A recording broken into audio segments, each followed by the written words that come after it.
Good morning everyone. जय श्री कृष्णा। वंदे मातरम। आशा करता हूँ आप सब अच्छे हैं, स्वस्थ हैं और सेफ है। आपके लिए थोड़ी सी इन्फॉर्मेशन हो रहा है कि अभी फिलहाल न्यूज़ में आया है कि 10th और 12th क्लास का बोर्ड एग्जाम जरूर होगा और थोड़े दिनों में उनका टाइम टेबल भी आ जाएगा आप लोगों के पास, है ना। कब से कंडक्ट करवा रहे एग्जाम, तो वो एक फैसला अहम है कि 10th और 12th क्लास का एग्जाम होगा।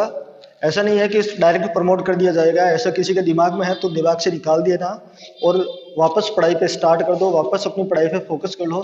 साथ ही जो न्यू स्टूडेंट है जो 12th में आए हैं और जो 10th क्लास के जो 11th में आए हैं, तो उनके लिए हमारे चल रही थी जीओसी, जनरल ऑर्गेनिक केमिस्ट्री। ये दोनों में काम आएगी, इनके सारे डेप्थली कॉन्सेप्ट देखेंगे। और हमने अभी तक ट्रिवियल नेमिंग सिस्टम देखा था और आज हम पढ़ेंगे डेरिवेटिव नेमिंग सिस्टम या डेराइव नेमिंग सिस्टम, व्युत्पन्न नामकरण पद्धति।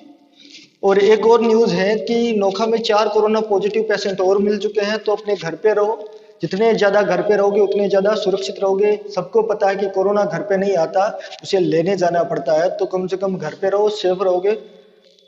क्लियर है। और अगर काम हो, नेसेसरी काम हो तो जाओ, पर पूरी सेफ्टी के साथ जाओ। मुंह पे मास्क और बांध के, सैनिटाइजर साथ लेके, या सैनिटाइजर जहां जाओ वहां पे पहले, सबसे पहले जहां पे जाओ सबसे पहले अपने हाथों को वहां पे सैनिटाइज करो या हाथों को साबुन से रब करो 20 सेकंड। क्लियर। तो आज हम पढ़ेंगे derivative naming setting, naming system या डेराइव नेमिंग सिस्टम। क्लियर। तो हम हमारा टॉपिक होगा आज का व्युत्पन्न नामकरण पद्धति।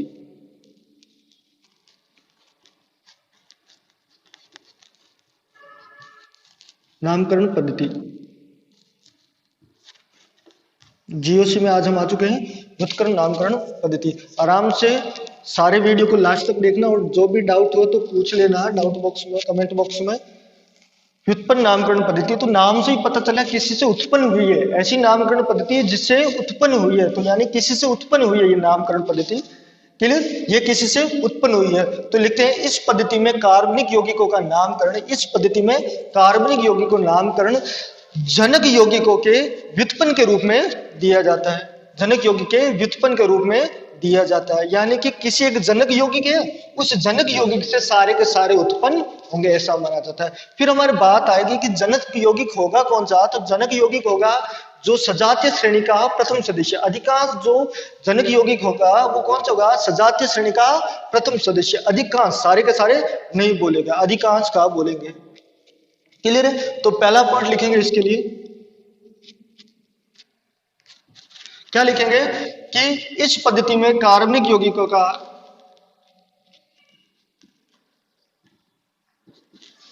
में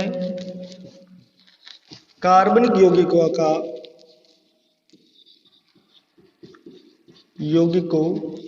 का नामकरण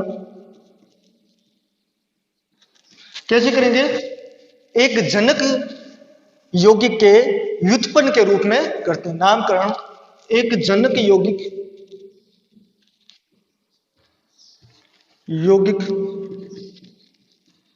के व्युत्पन्न के रूप में, व्युत्पन्न के रूप में दिया जाता है।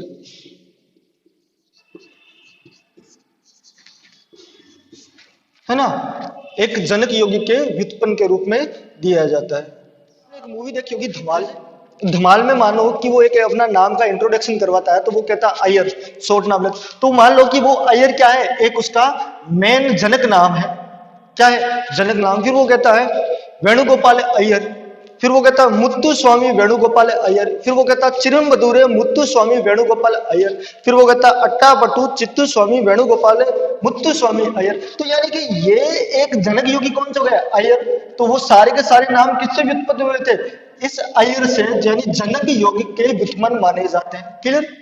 ऐसा ही कुछ दिमाग में एक लॉजिक से बिठा लो, क्या है कि यौगिकों का नामकरण कैसे, जनक यौगिकों के व्युत्पन्न के रूप में दिया जाता है। दूसरा, अब ये जनक यौगिक होगा कौन, वहां पे तो माना अय्यर था, इसमें बोलते हैं जनक यौगिक होगा कौन, तो कौन होगा कि जनक यौगिक सामान्यतः होमोलोगस सीरीज यानी सजातीय श्रेणी का प्रथम सदस्य होगा। सामान्यतः नाम याद रखना, है ना।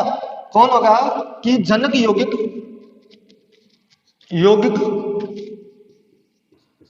सामान्यतः सामान्यतः सजातीय श्रेणी का प्रथम सदस्य होता है। अब सजातीय श्रेणी मैंने पढ़ा दी आपको, ढंग से पढ़ाई है। सजातीय श्रेणी को वापस देख लेना नोट्स में जाके कि सजातीय श्रेणी क्या होती है। तो ये इसके बारे में 2 पॉइंट थे। क्या थे कि इस पद्धति में कार्बनिक यौगिकों का नामकरण एक जनक यौगिक के व्युत्पन्न के रूप में दिया जाता है। दूसरा, जनक यौगिक सामान्यतः सजातीय श्रेणी का प्रथम सदस्य होता है। कोई कंफ्यूजन? अब देखते हैं कि कौन कौन से यौगिकों का कैसे नामकरण दिया जाता है, यानी जनक यौगिक कौन सा होगा और वो किस सजातीय श्रेणी का होगा। क्लियर? और उसका सूत्र कैसा होगा, तो ये देखेंगे। यानी कि अब देखेंगे हम व्युत्पन्न नामकरण पद्धति का आगे के कौन कौन से जनक यौगिक है ना, और उसका किस सजातीय श्रेणी का है और उसका सूत्र क्या है। तो लिखते हैं, आओ।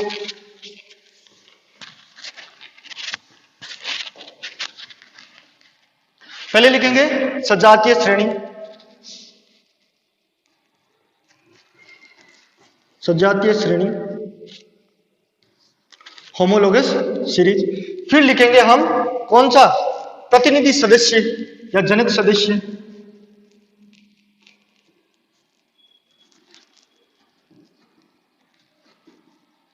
या इसको ऐसे भी लिख सकते हैं, जनक सदस्य, जिससे सारी की सारी श्रेणी उत्पन्न हुई। फिर हम उसका लिखेंगे, प्रतिनिधि सदस्य लिख दिया। फिर हम लिखेंगे व्युत्पन्न श्रेणी में उसका नाम।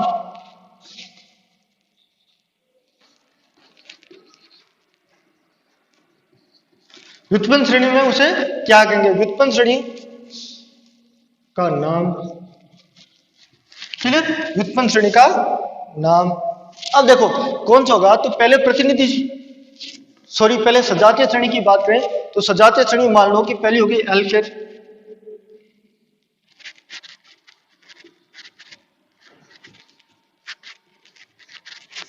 इसका प्रतिनिधि सदस्य कौन से हो गया, CH4 हो गया, या जनक सदस्य कौन सा हो गया, CH4 है। और इसे क्या बोलेंगे, इसे बोलेंगे मेथेन। इसे क्या बोलेंगे, मेथेन। क्लियर? तो व्युत्पन्न श्रेणी में किस क्या नेम लेंगे उसे, मेथेन। ऐसे एक और देखें, एल्केन के बाद एल्कीन। ये सारे कॉन्सेप्ट कब समझ आएंगे, जब इसके नाम को हम प्रैक्टिस करेंगे। एल्किन का सूत्र क्या होगा, प्रथम जो प्रतिनिधि सदस्य कौन सा, CH2। इसका नाम क्या होगा व्युत्पन्न श्रेणी में, इसका नाम होगा एथिलीन।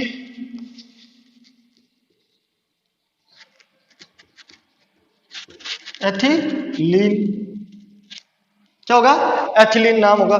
ऐसे ही कौन है, एल्काइन। इसका प्रतिनिधि सदस्य कौन सा होगा, CH। इसको व्युत्पन्न श्रेणी में क्या बोलेंगे, एसिटिलीन। यानी कि हम क्या पढ़ रहे हैं, हम पढ़ रहे हैं सजातीय श्रेणी, उसका प्रतिनिधि सदस्य कौन सा होगा, और व्युत्पन्न श्रेणी में उसको क्या नाम से पुकारेंगे, तो उसे क्या बोलेंगे, एसिटिलीन। फिर हम देखते हैं एल्कोहल।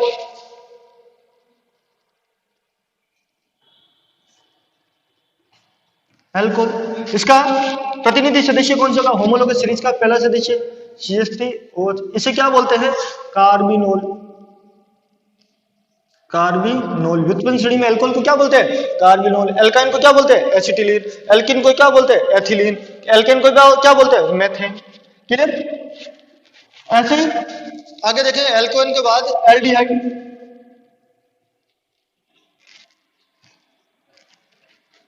तो एल्डिहाइड का प्रतिनिधि सदस्य कौन सा होगा, हम सोचेंगे ये होगा, नहीं, प्रथम सदस्य तो ये, पर है कौन सा, ये है। वहां पे कौन है, ये है, ये नहीं है। यानी अधिकांश क्यों लिखा वहां पे, सामान्य क्यों लिखा, प्रथम सदस्य होता है, क्योंकि एल्डिहाइड में प्रथम सदस्य नहीं होता, दूसरा सदस्य है। सजातीय श्रेणी का दूसरा सदस्य, प्रथम सदस्य तो ये है।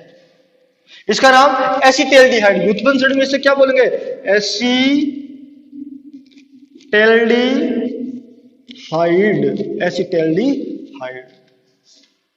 क्लियर? ऐसे कीटोन। तो कीटोन का प्रथम सदस्य तो यही है, क्यों के लिए? कीटोन तभी तो होता है, ये प्रथम सदस्य। तो कीटोन के लिए क्या लिखेंगे? वहां पे एसीटोन, क्या लिखेंगे? एसीटोन। क्लियर? फिर हम लिखेंगे कौन सा? कार्बोक्सिलिक अम्ल।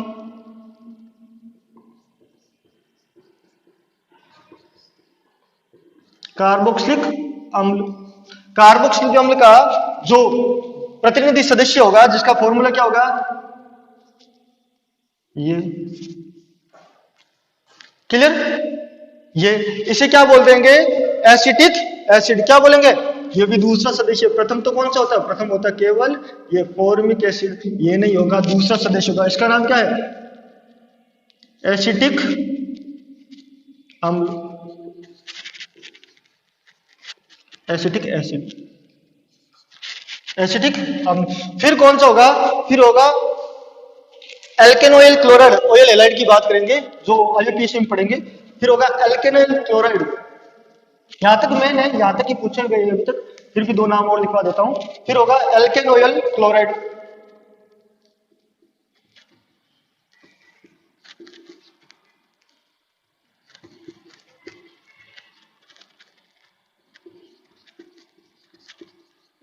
सजातीय श्रेणी कौन सी है? एल्केनोइल क्लोराइड। सूत्र कौन सा होगा उसका? प्रतिनिधि सदस्य CO डबल बॉन्ड Cl। इसका नाम क्या होगा? इसका नाम होगा acetyl chloride.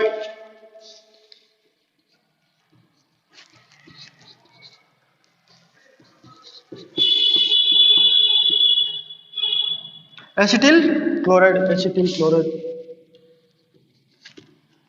Acetyl chloride. Clear? Acetyl chloride. फिर एक होगा एमाइड, एल्केनोमाइड।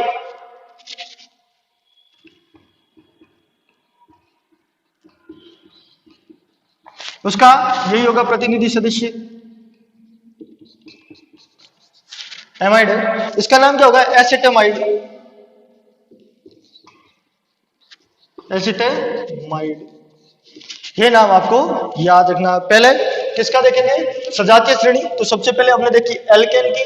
तो एल्केन के सजातीय श्रेणी का जो प्रतिनिधि सदस्य कौन सा था? CH4। उसका नाम क्या था? मेथेन। उसके बाद देखा था हमने किसको? एल्किन को। तो एल्किन का सजातीय श्रेणी का प्रथम सदस्य कौन सा? CH2 double bond CH2। उसका नाम क्या होगा? हमारे पास था एथिलीन। उसके बाद हमने देखा था एल्किन, उसका CH ट्रिपल बॉन्ड CH, है ना, उसका नाम क्या था? व्युत्पन्न श्रेणी में उसका नाम क्या था? उसका नाम था एसिटिलीन। उसके बाद देखा था हमने एल्कोहल CH3OH प्रतिनिधि सदस्य था, उसका नाम क्या था? कार्बोनोल। एल्कोहल के बाद हमने देखा था किसको? एल्डिहाइड को। एल्डिहाइड का क्या था? Acetaldehyde CH3C double bond H। फिर देखा था कीटोन, एसीटोन, कार्बोक्सिलिक अम्ल। व्युत्पन्न में क्या बोलेंगे इसे? Acetic acid. फिर देखा था एल्केनोइल क्लोराइड। एल्केनोइल क्लोराइड का जनक सदस्य ये है। और व्युत्पन्न श्रेणी में नाम क्या है? इसे एसिटिल क्लोराइड। ऐसे इसका नाम क्या है? एसिटेमाइड। क्लियर? कोई डाउट? आगे देखते हैं इसका कुछ एग्जांपल देखेंगे। तो आओ एग्जांपल, सारे के सारे एग्जांपल एक बार बोर्ड पे मैं कॉपी कर देता हूं, फिर हम उसको डिस्कस कर लेंगे।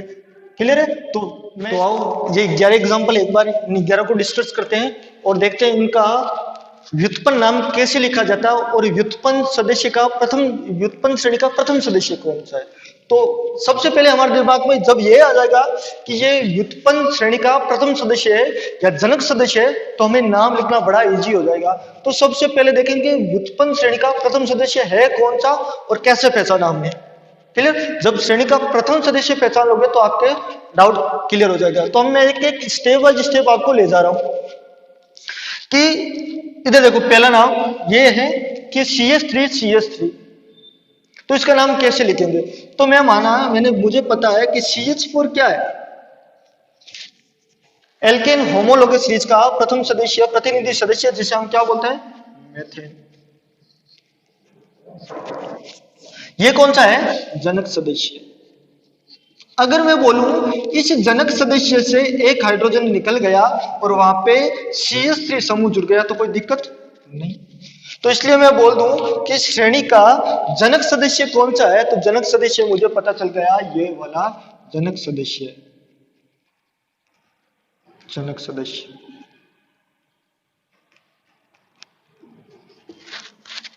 जनक सदस्य को हम क्या बोलेंगे? मेथेन बोलेंगे। तो इसका नाम क्या लिखेंगे?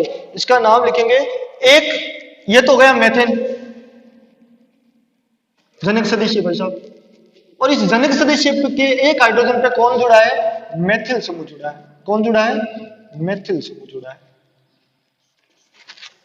जनक सदस्य पता चल गया कि कौन है? मेथेन है, ये वाला है भाई साहब। CH4 में से इस जनक से एक हाइड्रोजन निकल गया और वहां पे CH भी जुड़ गया। और सही इसको मान लो या इसको मान लो, बात एक के सेम टाइप का कंपाउंड है। और इससे जो हाइड्रोजन निकला है वहां पे जुड़ा कौन सा समूह है? मेथिल समूह जुड़ा है। जुड़ा है ना? तो इसका नाम क्या होगा? इसका नाम होगा कि मेथिल जुड़ा है किस पे? मेथेन पे। तो इसका नाम होगा मेथिल मेथेन। इसका नाम क्या होगा? Methyl methane. इसका नाम होगा मेथिल मेथेन। ये पहले भी बता चुका था कि एल्केन से एक हाइड्रोजन निकल जाए तो उसे क्या बोलते हैं? एल्किल, है ना? मेथेन से एक हाइड्रोजन निकल गया तो उसे क्या बोलेंगे? मैथिल बोलेंगे। एथेन से निकल गया तो उसे एथिल, प्रोपेन से निकल गया उसे प्रोपिल, यानी क्या बोल के? एल्किल बोलेंगे। एल्केन से निकलते हैं एक हाइड्रोजन तो उसे हम क्या बोलेंगे? एल्किल। एल्किल। क्लियर? अब अगला अगला देखो कि जनक सदस्य कौन सा है।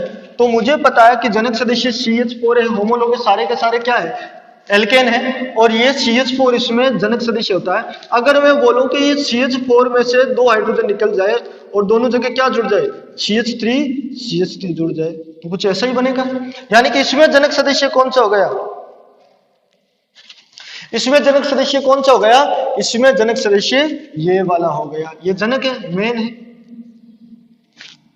ये जनक मेन। यानी कि आपको तो वो सदस्य खोजना है जिसमें हाइड्रोजन की संख्या सबसे कम हो। वो वहां पे कौन सा रोल प्ले करेगा? वो वहां का जनक सदस्य होगा। ऐसे दिमाग में थीम सेट रखो, जिसपे हाइड्रोजन की संख्या कम है वो वहां का जनक सदस्य है।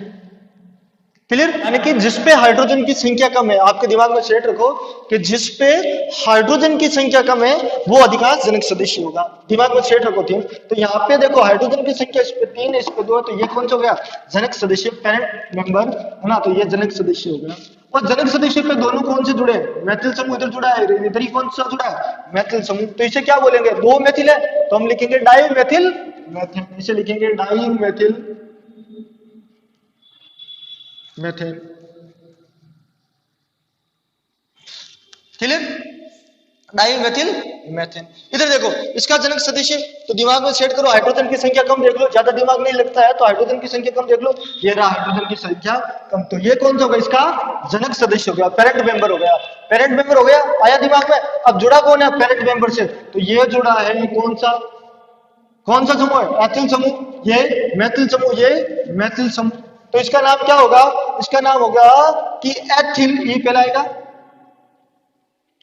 Ethyl dimethyl. और जनक सदस्य को लिख दो, कौन है? मेथेन। कौन है? Methane. Clear? Ethyl dimethyl methane, ये हुआ इसका नाम। अब नेक्स्ट ये आता है, इसके जनक सदस्यों को खोजो। दिमाग में आ गया हाइड्रोजन की संख्या सबसे कम इस पे, तो ये कौन सा होगा? हमारा पेरेंट मेंबर। पेरेंट मेंबर पे जुड़ो। देखो ये कौन सा समूह जुड़ा है? देखना ये कौन सा जुड़ा है? तो ये तो वैसा आइसोप्रोपिल है। ये कौन सा? आइसोप्रोपिल। पता है था? आइसोप्रोपिल। ये कौन है? Methyl methyl methyl. क्लियर? ये आइसोप्रोपिल, ये कौन सा है? मेथिल है। तो मैंने कहा ना नेमिंग में आइसो को, नियो को, एन को प्रेफरेंस दी जाती है ना। तो पहले किसको लिखेंगे? आइसोप्रोपिल को। तो लिखेंगे आइसोप्रोपिल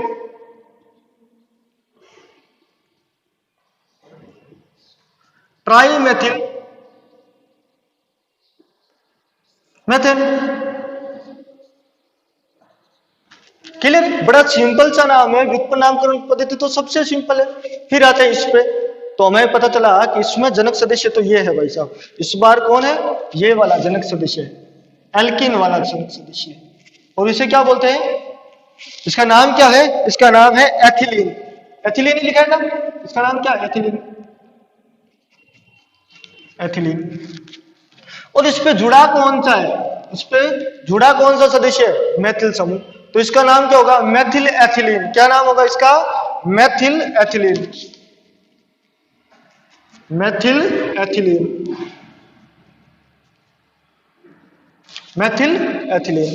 इधर देखो जनक सदस्य खोजो, तो जनक सदस्य यहाँ पे डबल बॉन्ड वाला एल्किन, ये वाले कौन है यहाँ पे इसके जनक सदस्य, और इस जनक सदस्य पे कौन जुड़े हैं, इस पे कौन जुड़ा है, ये भी मैथिल समूह और ये भी मैथिल समूह। तो इसे लिखेंगे di methyl ethylene, di methyl ethylene. चलो क्लियर। इस पे देखते हैं, तो इसमें जनक सदस्य कौन सा भाई साहब, ये वाला है भाई साहब, है ना। एल्किन होमोलोगस सीरीज कौन सी है, एल्किन वाला है। जनक सदस्य कौन सा, प्रतिनिधि एल्किन है। तो इसका नाम, यहां पे भी दो मैथिल है ना, यहां पे भी दो मैथिल है, तो इसका नाम भी क्या होगा, इसका नाम होगा डाई मैथिल एथिलीन। तो सर ये नाम और ये नाम तो सेम हो गया, ये नाम और ये नाम सेम हो गया, तो मुझे कौन सा लिखना होगा, तो उसके लिए डेराइव नेमिंग सिस्टम या व्युत्पन्न नेमिंग सिस्टम में काम ले लिया, एक शब्द इसे बोल दिया सिमेट्रिकल यानी सममित, दोनों साइड मैथिल समूह जुड़े, तो इसलिए इसे बोल दिया सममित, इसे क्या बोल दिया, सममित डाइमेथिल एथिलीन। और इससे क्या बोल दिया, इससे बोल दिया अनसिमेट्रिकल यानी असममित, इसे क्या बोल दिया, असममित, इसे क्या बोल दिया, असममित, तो इसे बोल दिया असममित डाइमेथिल एथिलीन। क्लियर, कोई कंफ्यूजन नहीं होना चाहिए, बड़ा इजी सा है, बस हमें तो पेरेंटल मेंबर को खोजना है, पेरेंटल मेंबर को खोजना है, बाकी सब नाम हो जाएगा। हमें होमोलोगस सीरीज अगर याद है उसकी, और उसको व्युत्पन्न नाम में क्या लिखा जाता है ना, उस प्रतिनिधि सदस्य को, तो हम बड़े इजी से कर लेंगे। अब इधर आओ, तो हमें पता चला जनक एसिटिलीन, एसिटिलीन, और ये कौन सा हो गया, एथिल। तो इसका नाम क्या हो गया, इसका नाम हो गया एथिल एसिटिलीन। क्या हो गया, इसका नाम हो गया एथिल एसिटिलीन, ये हो गया इसका व्युत्पन्न नाम। ऐसे ही देखो, ये कौन सा होगा, इसमें ये वाला होगा इसका जनक सदस्य। क्लियर, ये वाला जनक सदस्य हो गया, एल्कीन श्रृंखला का है, एल्काइन श्रृंखला का है, सॉरी एल्काइन श्रृंखला का है, और इसका नाम क्या होगा, ये जनक सदस्य कौन सा, एसिटिलीन। और यहाँ पे दोनों साइड कौन जुड़े हैं भाई साहब, यहाँ पे दोनों साइड जुड़े कौन से समूह है, मैथिल समूह, तो इसे बोलेंगे डाई मैथिल, और आगे नाम एसिटिलीन।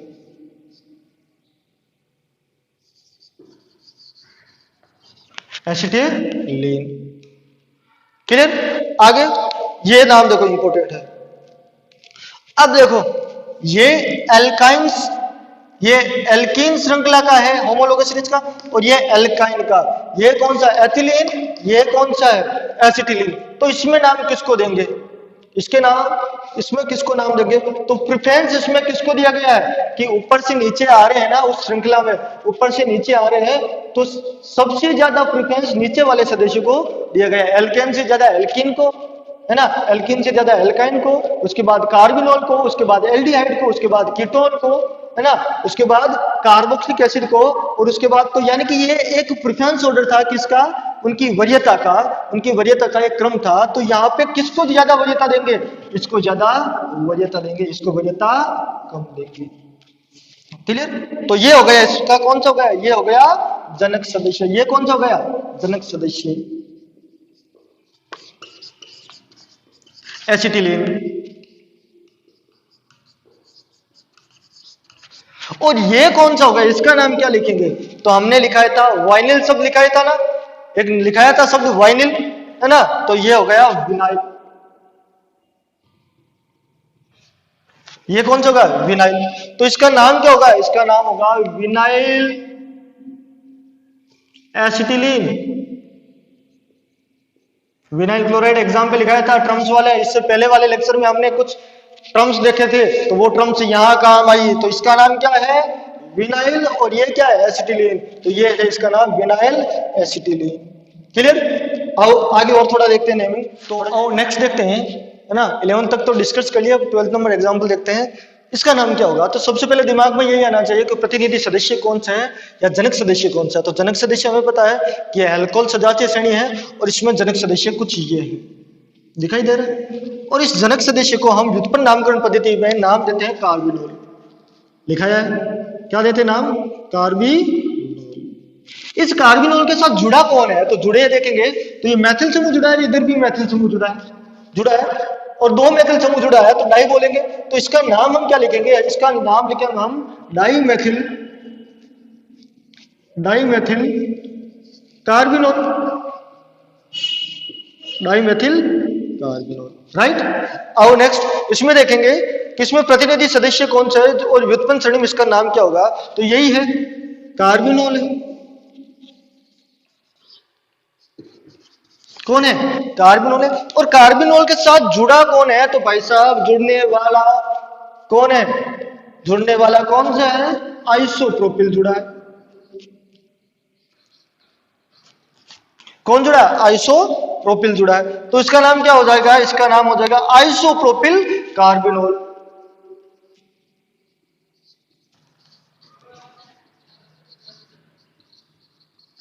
इसका नाम क्या हो गया? Isopropyl carbinol. इधर आओ वापस वही चीज, जनक सदस्य कार्बिनोल और जुड़े कौन सा है? मैथिल और एथिल समूह जुड़ा है। कौन जुड़ा है? मैथिल और एथिल समूह। पहले एथिल लिखेंगे तो लिखेंगे एथिल, इसको लिखेंगे एथिल डाईमेथिल, और कौन जुड़ा है? कार्बिनोल। ये हो गया इसका नाम। क्लियर। इधर देखो तो इसका जनक सदस्य देखेंगे तो इसका जनक सदस्य कौन होगा? एल्डिहाइड में कौन होता है? एसिटाल्डिहाइड। तो ये होगा इसका प्रतिनिधि सदस्य। और इस प्रतिनिधि सदस्य से जुड़ा कौन है? एथिल समूह जुड़ा है, तो इसे लिखेंगे एथिल। और इसे क्या बोलेंगे? एसिटाल्डिहाइड।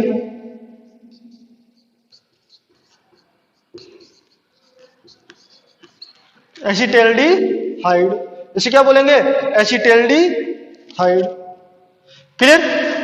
इसका नाम देखेंगे तो इसका ये कौन सा होगा? ये भाई साहब जनक सदस्य हो गया, पेरेंटल मेंबर हो गया, ये जनक सदस्य। तो इससे जुड़ा कौन कौन सा है? तो जुड़े देखें तो ये जुड़ा है, कौन है?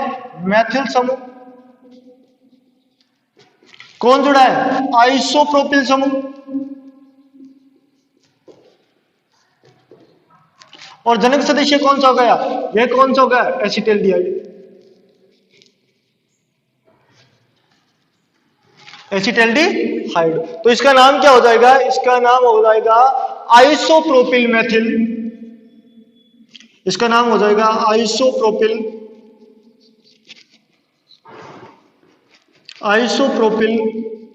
मैथिल एसिटाल्डिहाइड।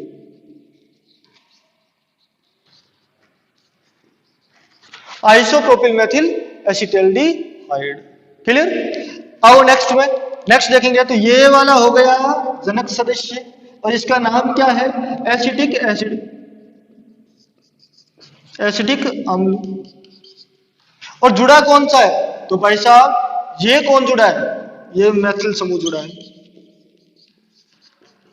और ये कौन सा जुड़ा है? तो ध्यान से देखो, ये कौन है? टर्सरी ब्यूटिल है। कौन जुड़ा है? टर्सरी ब्यूटिल है। 3 डिग्री है भाई साहब कार्बन और 3 मैथिल समूह, तो इसका नाम क्या? टर्सरी ब्यूटिल, है ना। लिखाया था एग्जांपल टर्सरी ब्यूटिल अल्कोहल आपको लिखाया था, जो इस साल एग्जाम में पूछा गया था। तो ये कौन सा है? Tertiary butyl. तो आप इसे क्या लिखेंगे? तृतीयक ब्यूटिल मैथिल एसिटिक अम्ल। इसे क्या लिखेंगे? तृतीयक butyl Maithil acetic acid. Clear. अब इसमें देखो तो इसमें देखेंगे तो इसमें जनक सदस्य कौन सा होगा? ये हो गया कीटोन वाला, जिसे हम क्या बोलते हैं? एसिटिक एसीटोन बोलते हैं। और ये कौन है भाई साहब? मैथिल, तो इसका नाम हो गया मैथिल एसीटोन, मैथिल एसीटोन। तो ये हमने लगभग इसके इंपॉर्टेंट नाम देख लिए। क्लियर? तो ये हमने कौन सी कंप्लीट कर ली? व्युत्पन्न नामकरण पद्धति। और आगे हम कौन सी पढ़ेंगे? आगे हम पढ़ेंगे आईयूपीएसी नेमिंग सिस्टम, आईयूपीएसी नामकरण। बड़ी सिंपल सी व्युत्पन्न नामकरण पद्धति, ढंग से करना, सारे के सारे क्वेश्चन अपने हाथों से वापस करना और आराम से देखना। कोई डाउट हो तो हमें पूछ लेना। तो आज के लिए इतना ही। वंदे मातरम।